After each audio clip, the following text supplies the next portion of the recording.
کہ یہ ہماری شاخ میں سے ہونے چاہیے، ہماری شاخ میں سے نہیں ہے، اہل عرب میں سے کیوں ہیں، یہ بنی اسرائیل میں سے کیوں نہیں ہیں۔ اس بنا پر انہوں نے اس بات کو انکار کیا، اور وہ منافقین بھی تھے ان میں سے کچھ، وہ آگے بھی ہم پڑھیں گے کہ کچھ منافقین بھی تھے۔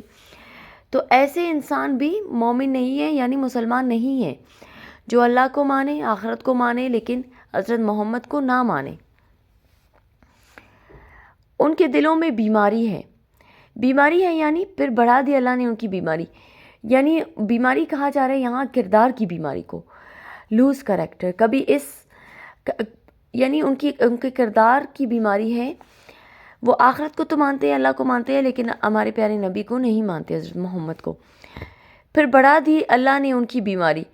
اب یہ جو دنیا ہے یہ ایک ٹیسٹ کی جگہ ہے، جو انسان جس راستے جانا چاہے، سیدھے راستے پہ جانا چاہے، اس کو سیدھا راستہ اس کے لیے آسان کر دیا جاتا ہے، اور اگر وہ غلط راستے پہ جائیں تو گناہ کے راستے پہ وہ بھی اس کے لیے آسان کر دیا جاتا ہے، کیونکہ یہ ٹیسٹ کی جگہ ہے۔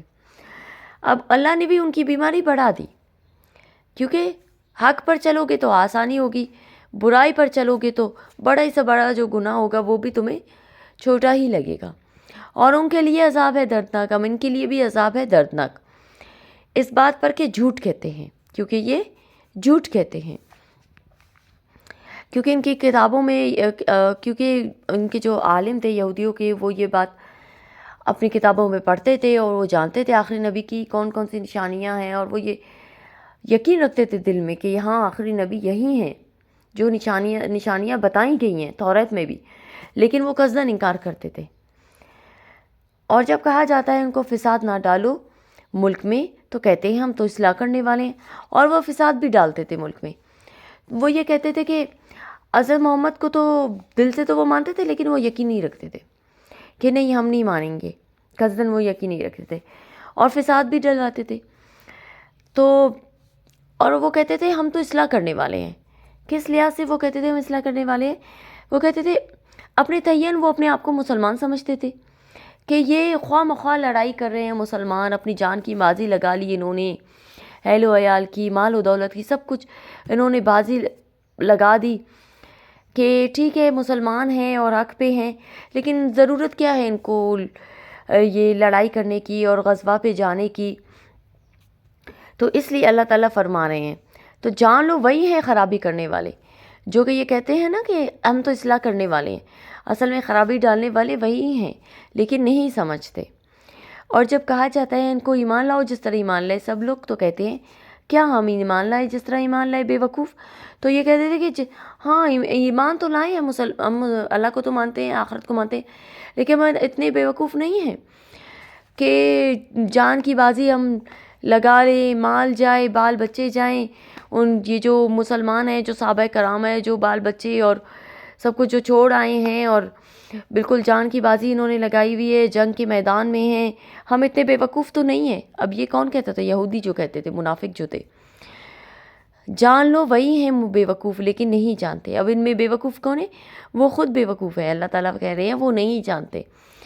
اور جب ملاقات کرتے ہیں مسلمانوں سے تو کہتے ہیں ہم ایمان لے آئے، اور جب تنہا ہوتے ہیں اپنے شیطانوں کے پاس تو کہتے ہیں بے شک ہم تمہارے ساتھ ہیں، ہم تو ہنسی کرتے ہیں۔ اب یہ منافقین کیا کرتے تھے؟ یہ آپس میں، یہ جو ان کا سب سے بڑا جو یہ منافق ہے، اور شیطان یہاں پہ ان کے علماء ہیں یہودی کے، اوکے، اور بڑا منافق ان میں کون ہے؟ عبداللہ بن ابی جو منافق ہے، وہ مدینے کا سردار بھی تھا۔ وہ کہتا تھا کہ تمہیں کیا ہو گیا ہے کہ ٹھیک ہے ایمان لے آئے ہو مگر ساری باتیں اہل ایمان کی مانتے ہو؟ تو وہ کہتے ہیں ہم آپ کے ساتھ ہیں، ان کے ساتھ تو ہم مذاق کر رہے ہیں، یعنی دو منہوں والے تھے۔ وہ مسلمانوں کے ساتھ ہوتے تھے، ہم کہتے تھے ہم آپ کے ساتھ ہیں، لیکن اپنے شیطانوں کے ساتھ ہوتے تھے، منافقین کے ساتھ، تو کہتے تھے ہم تمہارے ساتھ ہیں۔ یعنی ایک سرنگ ہے، گویا ایک سرنگ کے دو منہ ہیں، جہاں سے راستہ آسان لگے پھر وہاں سے نکل سکے۔ تو ان کے دو منہ تھے، آئینے کے جو دو منہ ہوتے ہیں وہ تھے یہ، یعنی مسلمانوں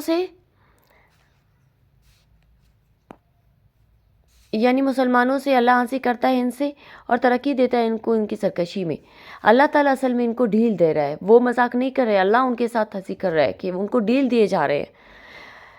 وہ سمجھتے ہیں کہ ہم بہشت میں داخل کیے جائیں گے. غلط فہمی ان کی حالت یہ ہے کہ وہ عقل کے اندھے ہیں. یہ وہی ہیں جنہوں نے مول لی گمراہی ہدایت کے بدلے سو نافع نہ ہوئی ان کی سوداگری اور نہ ہوئے راہ پانے والے. ان کی مثال اس شخص کی سی ہے جس نے آگ جلائی، پھر جب روشن کر دیا آگ نے اس کے آس پاس کو توازل کر دی. اللہ نے ان کی روشنی اور چھوڑا ان کو اندھیروں میں کہ کچھ نہیں دیکھتے. اب یہاں پہ اس رکوع میں 2 مثالیں آئیں گی. ایک مثال تو ہے مشرکوں کے لیے کہ وہ قصداً بالکل انکار کر دیتے ہیں، حق کو ماننے سے بالکل انکار کر دیتے ہیں. جیسے ولید بن مغیرہ، ابو جہل، ابو لہب، یہ اس وقت زندہ تھے یہ سب جب یہ آیتیں نازل ہوئی. تو وہ اندھیروں میں تھے. گویا وہ اتنی تاریکیوں اور اندھیروں میں تھے. جب اللہ کے نبی آئے، وہ روشنی لے کے آئے، تو انہوں نے انکار کر دیا حق کو ماننے سے، تو وہ پھر بھٹکتے رہے اندھیروں میں. اور بہرے ہیں، گونگے ہیں، اندھے ہیں، سو وہ نہیں لوٹیں گے. تو یہ مشرک کیا ہے؟ اندھے ہیں، بہرے ہیں. یا ان کی مثال، ایک اور مثال اب بیان کی جا رہی ہے یہاں پہ. یا ان کی مثال ایسی ہے جیسے زور سے مینا پڑا ہو آسمان سے، ان میں اندھیرے ہیں اور گرج اور بجلی ہیں، بجلی دیتے ہیں انگلیاں اپنے کانوں میں مارے کڑک کے موت کے ڈر سے. اور اللہ عطا کرنے والا ہے کافروں کا. قریب ہے کہ بجلی اچک لے. ان کی آنکھیں جب چمکتی ہیں ان پر تو چلنے لگتے ہیں اس کی روشنی میں، اور جب اندھیرا ہوتا ہے تو کڑے رہ جاتے ہیں. اور اگر چاہے اللہ تو لے جائے ان کا کان اور آنکھیں. بے شک اللہ ہر چیز پر قادر ہے. اب یہاں پہ دوسری مثال ان منافقین کی ہے. جب بجلی کڑکتی ہے تو مارے ڈر کے یہ اپنے کانوں میں انگلیاں دیتے ہیں، کیونکہ جب حق کی بات آئی انہوں نے کہا ہم اللہ کو مانتے ہیں، ہم روز آخرت کو مانتے ہیں، اور ان کی کتابوں میں بھی یہ باتیں موجود ہیں. لیکن پھر وہ کیا کر رہے ہیں؟ تو وہ اپنے آپ کو دھوکہ دے رہے ہیں. جب جیسے ان کو راستہ ملتا ہے وہ چل پڑتے ہیں. جب مسلمانوں کے ساتھ ہوتے ہیں تو چل پڑتے ہیں، راستہ مل جاتا ہے. پھر شیطانوں کے ساتھ ہوتے ہیں، پھر ان کے ساتھ مل جاتے ہیں. تو وہ دھوکہ دے رہے ہیں اپنے آپ کو ہی. جب بجلی کی کڑک دیکھے تو ڈر کے مارے کھانوں میں انگلیاں دیتے ہیں، اور جب اس سے روشنی ملتی ہے ان کو، لیکن پھر وہ مکر جاتے ہیں. تو یہ وہ منافقین ہیں. تو یہاں پہ اللہ تعالیٰ فرمائے کہ بے شک اللہ تعالیٰ ہر چیز پر قادر ہیں. یعنی کفر چننا ان کی چوائس تھی.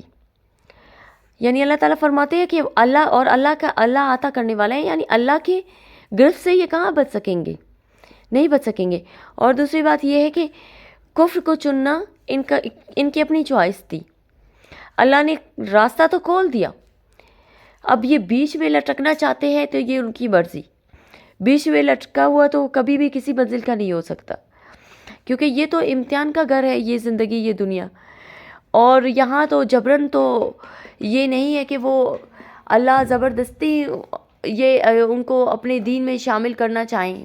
حضرت محمد جبرن تو اجازت نہیں ہے ان کو شامل کرنے کی. تو اللہ تعالیٰ نے یہ ٹیسٹ ہے، یہ زندگی، یہ دنیا، ان کو ڈیل دیا ہوا ہے اللہ نے. اب چوائس ان کی ہے، انہوں نے کون سا راستہ چنا.